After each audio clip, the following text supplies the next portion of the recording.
Yeah, I've got a cold. Ah! Anyways, the Ku Klux Klan.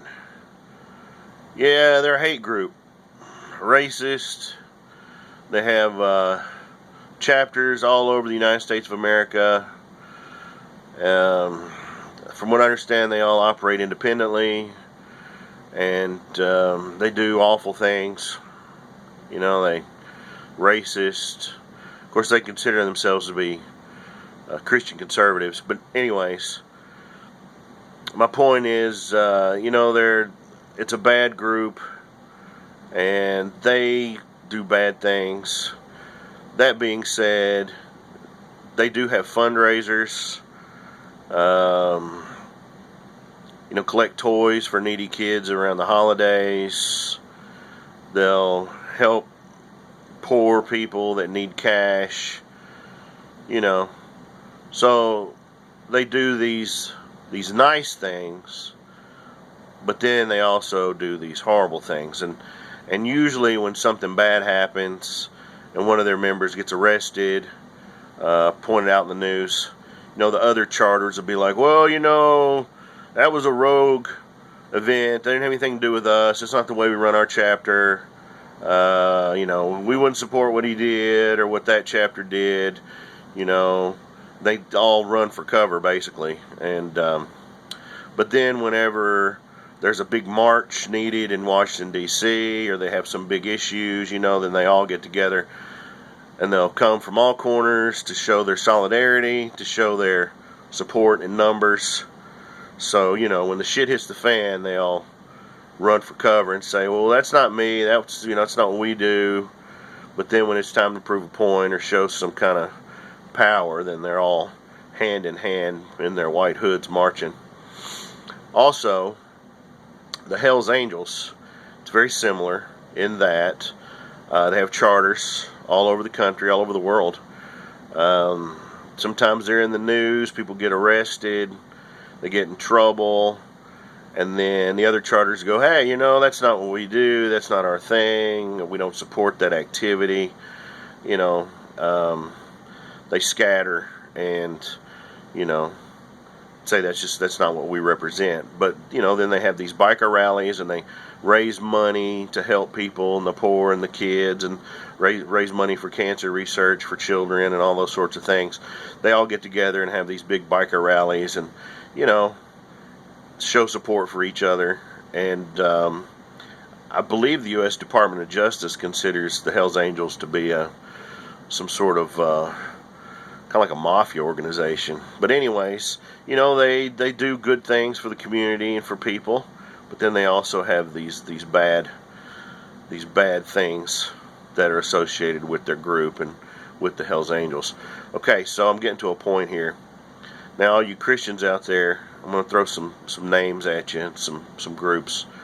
Westboro Baptist Church, Jim Jones, let's say David Koresh, the Branch Davidians, abortion clinic bombers.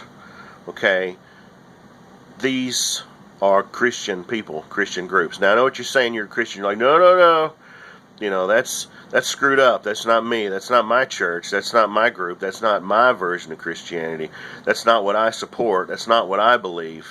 Okay, I don't dig that stuff. That's screwed up. But you need to understand, you're still under the umbrella of Christianity. You're all on the same team, okay? And I've got some evidence to prove this. If you remember not too long ago, Rick Perry, governor of Texas, had the big prayer calling.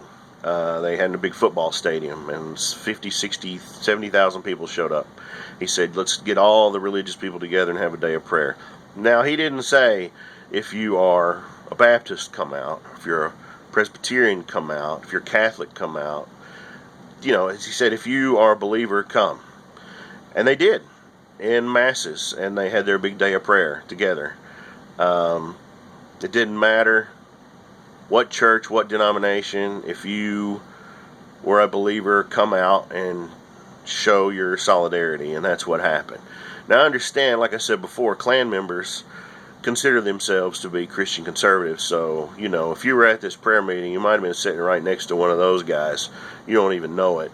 You might have even, gave them a soda because it was hot that day. But I'm just saying, you don't ask the questions. You just enjoy the group and the solidarity. Here's another example. The whole Chick-fil-A thing that happened not that long ago.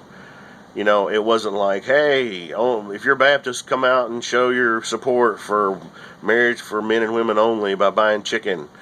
If you're a Catholic, don't come out. And you didn't hear any of that stuff. It was just like, if you believe this way, you're a Christian, come out that day, show your support, and buy some chicken and stuff. And so they did. All these different people under the umbrella of Christianity showed up to dish out their support.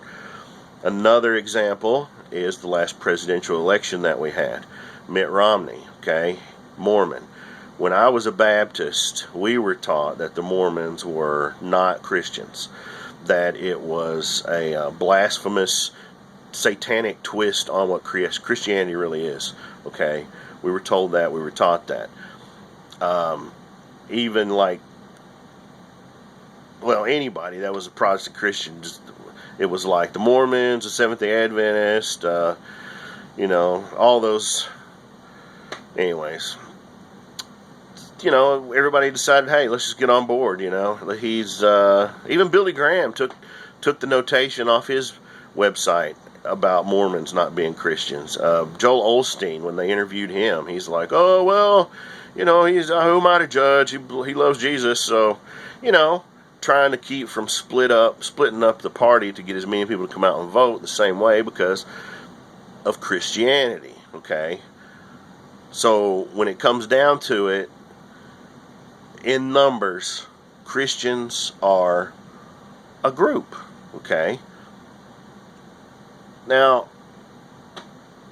I just ask you, if you're a Christian, do you want to be part of that team with the Westboro Baptist people, with Jim Jones, with the abortion clinic bombers? You are on that team, whether you want to accept it or not. Do you want to be part of that? I mean, think of this. The Hells Angels, all over the world, they wear the same jacket.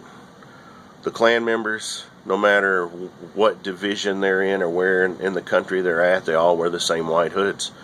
And you Christians, no matter what church you go to, you carry the same cross. What do you think?